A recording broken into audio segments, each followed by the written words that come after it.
very lucky today to have Salem State here, represented by Professor Ratner, who is in partnership with the City of Peabody currently with some green projects. With that, why don't you tell us about that, Mr. Ratner, Professor Ratner? Yeah, we're actually going to be revising the master plan from the City of Peabody. It was last done in 2002.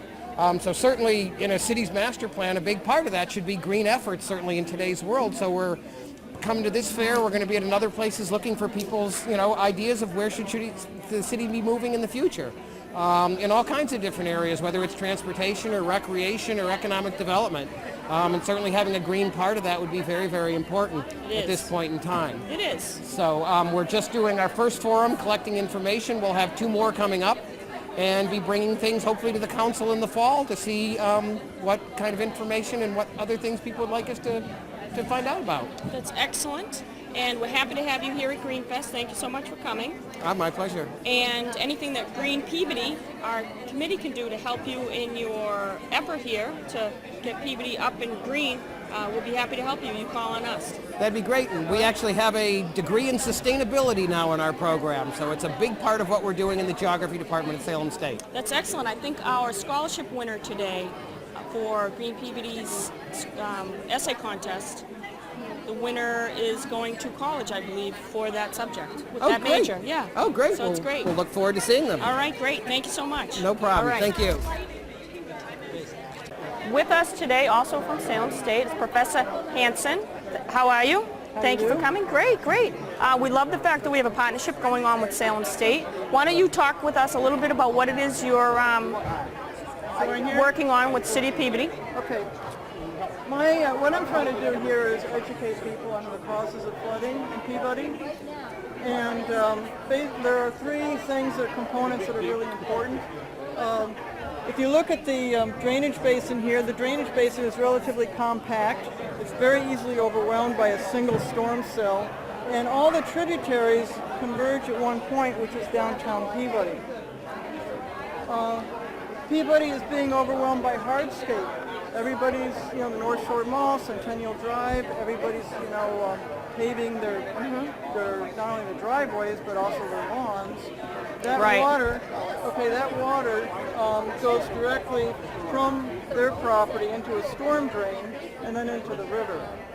And this little graph here shows the effects of urbanization on the stream flow. And so this is what a stream looks like. That is how it responds to rainfall. Where you have a gentle rising wind here, right, and then as storage is being released from wetlands, it descends down gently here. And it takes a while for water to flow overland into a stream. But with storm drains, with hardscape, what happens is that the water flows directly into the river, and there's a higher percentage of runoff, right, so the floods are greater. Right. And you can see that the number of floods and the magnitudes of floods that we have They're increasing. Right. And you could probably relate that to the building of Centennial Drive, North Shore Mall, Centennial Park Shore, all the paving, Exactly. This diagram here shows you the effects of tides. So this is at the Howley Street gauge in Peabody, which we don't have installed anymore, unfortunately. But these little blips here show you the tides. So if you have a large rainstorm down here, right? At high tide.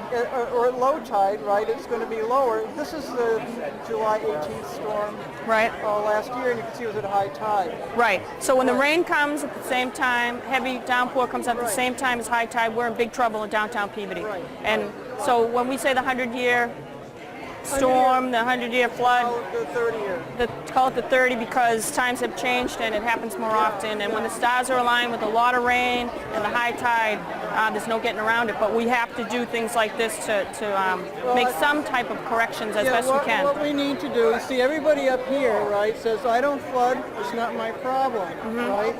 However, when they do flood, it costs a lot of money. Right, to restore Peabody, and the taxes are going to go up. So it's everybody's problem. It is. So if they're up on the hills, we would want them to They be are part of the problem. right, and more importantly, part of the solution, right? Exactly. Well, part of the solution, because I got a nice little tutorial from Salem Sound Coast Watch over here that if we use certain pavers and Or put in rain gardens. put in rain gardens, it doesn't sound like a big deal, but it evidently it does. Everybody does it. If everybody collectively focuses on those things, we can cut down on the water that will eventually and is flooding to our downtown. Another important remedy would be to put a tide gate here in Salem with a pump. So the tide gate will prevent high tides from coming in, but the pump will pump water from the North River. And that would be done in The Salem. base level low, so the water will. Okay. Yeah. All right, so we can get them on both ends, from the high end, It has to be a two-city solution. Sure. Right. Very good. Thank you so much. This is very, very interesting. Thank you for your help.